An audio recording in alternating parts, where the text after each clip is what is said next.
कहा जाता है कि भारत एक ऐसा देश है जहां सुबह मंदिरों की घंटियां गूंजती हैं और रात होते ही कुछ घाटियां, कुछ किले और कुछ रास्ते अपनी सांसें रोक लेते हैं। राजस्थान के रेगिस्तान में अरावली की पहाड़ियों के बीच खड़ा बंगर फोर्ट एक ऐसा नाम है जिसे लोग दिन में भी आदर से लेते हैं और रात में फुसफुसाकर। आज मैं आपको वही कहानी सुनाने वाला हूं, एक ऐसी घटना जो वर्षों पुरानी नहीं बल्कि आज भी वहां की हवा में तैरती है। एक ऐसी घटना जिसे उस जगह पर गया हर इंसान महसूस तो करता है लेकिन समझ नहीं पाता। यह कहानी है डर की नहीं, डर के सच की। एक ऐसी रात की जब इतिहास ने करवट ली थी और भंगर के सूने पत्थरों ने किसी को अपनी ठंडी सांसों के बीच कैद कर लिया था। तो अगर आप सुनने की हिम्मत रखते हैं तो आइए चलते हैं वहां जहां अंधेरा सिर्फ दिखाई नहीं देता, सुना भी जाता है। एक सूना रास्ता, एक बिखरा हुआ इतिहास। कहानी उस रात की है जिस रात 3 दोस्त अखिल, समर और वरुण जैसलमेर घूमने के बाद कुलधरा देखने निकले थे। कुलधरा एक ऐसा गांव जिसके बारे में लोग कहते हैं यहां समय रुक गया है। सालों पहले पूरे गांव के लोग एक ही रात गायब हो गए थे। गायब, बिना किसी निशान, बिना किसी संघर्ष के। बस सुनसान घर, टूटी दीवारें और खाली गलियां। उस दिन शाम को लोग शुक्रिया कहकर लौट चुके थे, पर इन तीनों ने सोचा कि रात में जाकर देखना मजेदार होगा। उन्हें नहीं पता था कि मजा और मौत कभी कभी एक ही रास्ते पर इंतजार करते हैं। कुलधरा का प्रवेश, जहां हवा तक चुप हो जाती है। शाम के 7 बजे थे जब उनकी गाड़ी कुलधरा के मुख्य दरवाजे पर रुकी। दरवाजे पर वही पुराना बोर्ड, इस गांव में सूर्यास्त के बाद प्रवेश वर्जित है। तीनों ने हंसकर इसका मजाक उड़ाया। गाड़ी अंदर बढ़ी और अंदर घुसते ही जैसे हवा बदल गई। पहाड़ों पर बैठी हवा अब नीचे उतरकर गलियों में ठहर गई थी। कहीं कोई आवाज नहीं, यहां तक कि रात के कीड़े भी जैसे चुप हो गए हों। अखिल ने कहा, यार यहां कुछ अजीब सा है, लगता है जैसे कोई देख रहा है। समर ने मजाक किया, कौन? कुलधरा के भूत? वरुण ने हंसी से कहा, यहां डरने से पहले कुछ दिखना तो चाहिए। वो नहीं जानते थे कि अदृश्य हमेशा ही दिखने वालों से ज्यादा खतरनाक होता है। पहला घर, जहां धूल के साथ कुछ और भी हिलता था। तीनों एक पुराने घर में घुसे। टूटी दीवारें, पत्थर के कंभे और एक बड़ा आंगन। वरुण टॉर्च घुमाते हुए बोला, लगता है कोई यहां सालों से नहीं आया। अखिल ने फर्श पर पड़े बर्तन उठाकर देखा। सभी पर महीन रेत जमी थी, जैसे किसी ने उन्हें कल ही छोड़ दिया हो। समर ऊपर की सीढ़ियां चढ़ रहा था, तभी उसकी टॉर्च कुछ पर पड़ी। एक दीवार पर ताजा उकेरी गई लकीरें, जैसे किसी ने उंगलियों से धूल हटाकर कुछ लिखा हो, हम वापस आएंगे। अखिल ने कहा, यह आज सुबह लिखा गया लगता है। वरुण गर्दन टेढ़ी करके बोला, या आज रात। तीनों कुछ देर चुप रहे। घर अचानक भारी सा लगने लगा, मानो अंदर हवा कम पड़ गई हो। और तभी ऊपर की मंजिल पर किसी के चलने की आवाज आई, बिल्कुल साफ, धीरे धीरे, जैसे नंगे पैर चल रहा हो। तीनों ने एक साथ टॉर्च ऊपर फेंकी। कुछ नहीं, लेकिन धूल अब साफ बिखर चुकी थी।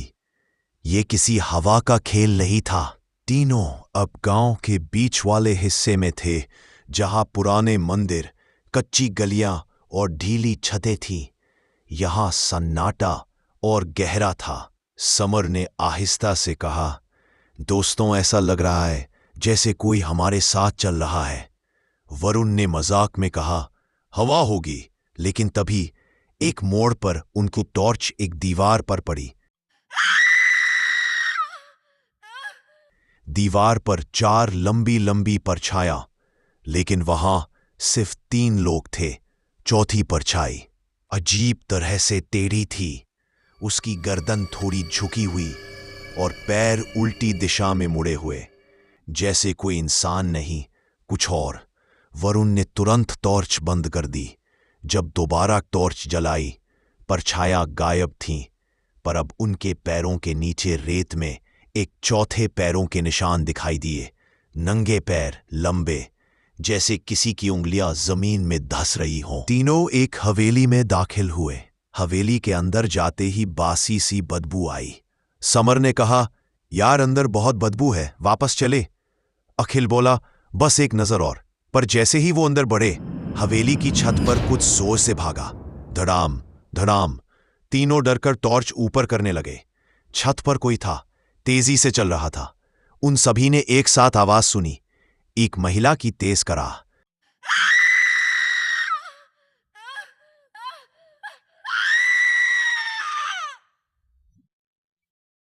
जैसे कोई दर्द में चीख रहा हो।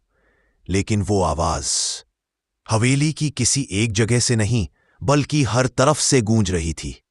अखिल लड़खड़ाकर पीछे हटा। टॉर्च उसके हाथ से गिर गई, और जब उसने उसे उठाने के लिए झुककर देखा, नीचे जमीन पर एक लंबा बाल, जिस पर अभी अभी नमी थी। किसी इंसान का नहीं, किसी और का। अब तीनों दौड़ रहे थे। हर मोड़ पर कोई साया, हर घर में हल्की खटपट, हर हवा में किसी की सांसों की गर्मी। वरुण ने अचानक कहा, रुको, सुन रहे हो? कोई हमारे पीछे चल रहा है। वे रुके। गहरी चुप्पी, और तभी किसी ने धीरे से पत्थरों पर चलना शुरू किया। थप थप थप थप, जैसे कोई चौथा शख्स उनके साथ चल रहा हो। वे मुड़कर देखने लगे, कुछ नहीं। लेकिन जितना वे तेज चलते, वो कदमों की आवाज उतनी ही तेज होती गई। कुलधरा का पुराना मंदिर आज भी बीचों बीच खड़ा है। तीनों वहीं पहुंचे। मंदिर के अंदर घुप अंधेरा था। उन्होंने सोचा यहां रुककर टॉर्च सेट कर लेंगे। लेकिन जैसे ही दरवाजा पार किया, तीनों की टॉर्च एक साथ बुझ गई। समर ने कहा, यह कैसे हुआ? बैटरी तो ठीक थी। तभी सामने से महिला की धीमी हंसी सुनाई दी, नीची, फटी हुई, मानो किसी सूखे गले से निकल रही हो। अब पूरा मंदिर डर की धड़कनों से भर चुका था। अखिल ने अंधेरे में झांक कर कहा, वो देखो। मंदिर के कोने में एक सफेद आकृति बैठी थी। उसके बाल इतने लंबे थे कि जमीन छू रहे थे। वो बिल्कुल स्थिर बैठी थी, पर उसका सीना ऐसे हिल रहा था जैसे वो बहुत तेज सांस ले रही हो। और उसके पास गिरे हुए घड़े में ताजा पानी टपक रहा था।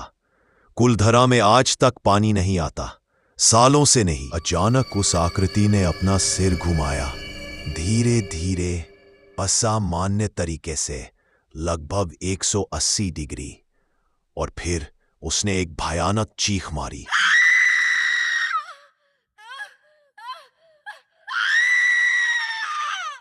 ऐसी चीख जैसे किसी की हड्डियां मोड़ दी गई हों। रात की रेत हवा में उड़ने लगी।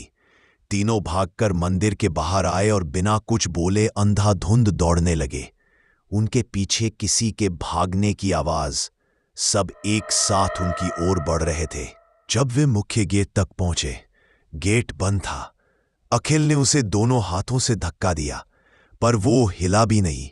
समर ने चिल्लाकर कहा, कोई है, दरवाजा खोलो। पर जवाब में उन्हें सिर्फ एक आवाज मिली, धीमा सा रोना, जैसे कोई पास खड़ा है लेकिन दिख नहीं रहा। वरुण डर के मारे जमीन पर बैठ गया। उसके पीछे अचानक रेत हिली, और रेत पर लंबी उंगलियों के निशान उभर आए, जैसे कोई उसे पकड़ने वाला हो। अखिल ने पूरा जोर लगाकर गेट धक्का दिया, और अचानक गेट खुल गया। तीनों बाहर गिर पड़े, और जैसे ही वे बाहर आए, कदमों की वो आवाजें अचानक बंद हो गई। सन्नाटा। पूरा गांव फिर से वैसा ही शांत, जैसे कुछ हुआ ही नहीं। जैसे कुलधरा किसी को बाहर भेजकर फिर दोबारा सो गया हो। अगली सुबह तीनों होटल वापस पहुंचे। किसी ने रात की बात दोहराई नहीं, लेकिन होटल मैनेजर ने वरुण की पीठ पर पड़े 4 उंगलियों के नीले निशान देखकर पूछा, यह क्या है? किसी जानवर ने? वरुण ने बीच में ही कहा, किसी इंसान ने नहीं किया। समर के गले में खरोंच के ताजा निशान थे, जैसे किसी ने गर्दन पकड़ी हो। अखिल उस दिन से ठीक से सो नहीं पाया। उसने हमेशा कहा, उस रात कोई हमारे साथ था। वो इंसान नहीं था, लेकिन वो अकेला भी नहीं था। कुलधरा आज भी वैसा ही है। वही टूटी गलियां, वही सूनी हवेलियां, वही मंदिर और वही चेतावनी, सूर्यास्त के बाद प्रवेश वर्जित है। लोग कहते हैं उस रात उन 3 दोस्तों को किसी खौफनाक चीज ने छुआ था। कुछ कहते हैं वो कुलधरा की श्रापित आत्माएं थीं। कुछ कहते हैं वो गांव के रक्षक हैं, जो रात में किसी को अंदर नहीं रहने देते। पर एक बात तय है, कुलधरा रात में जिंदा हो जाता है, और जो भी उसकी नींद तोड़ता है वो सुबह तक वैसा नहीं रहता। तो ये थी उस रात की कहानी। एक ऐसी रात जिसने एक बार फिर साबित कर दिया कि भंगार सिर्फ एक खंडहर नहीं, बल्कि एक चेतावनी है। एक ऐसी जगह जहां इतिहास मिटा नहीं, जिंदा है। आज भी वहां के पत्थर टूटे हुए हैं, लेकिन उनकी खामोशी टूटी नहीं है। रात होते ही हवा का हर झोंका जैसे वही कहानी दोहराता है, और किले के दरवाजे सूरज ढलते ही क्यों बंद कर दिए जाते हैं, इसका जवाब शायद वहीं की दीवारों के बीच कहीं कैद है। लोग सुबह जाते हैं, फोटो खींचकर लौट आते हैं, लेकिन जो वहां रात का सच समझते हैं वह कभी दोबारा लौटने की हिम्मत नहीं करते। आप बस इतना याद रखिए, हर कहानी सुनाने वाला सुरक्षित लौट आए ये जरूरी नहीं, लेकिन हर कहानी सुनने वाला अब उस कहानी का हिस्सा बन चुका है। अगली बार जब आप भंगार का नाम सुने तो एक बार इस रात की खामोशी को जरूर याद कीजिएगा।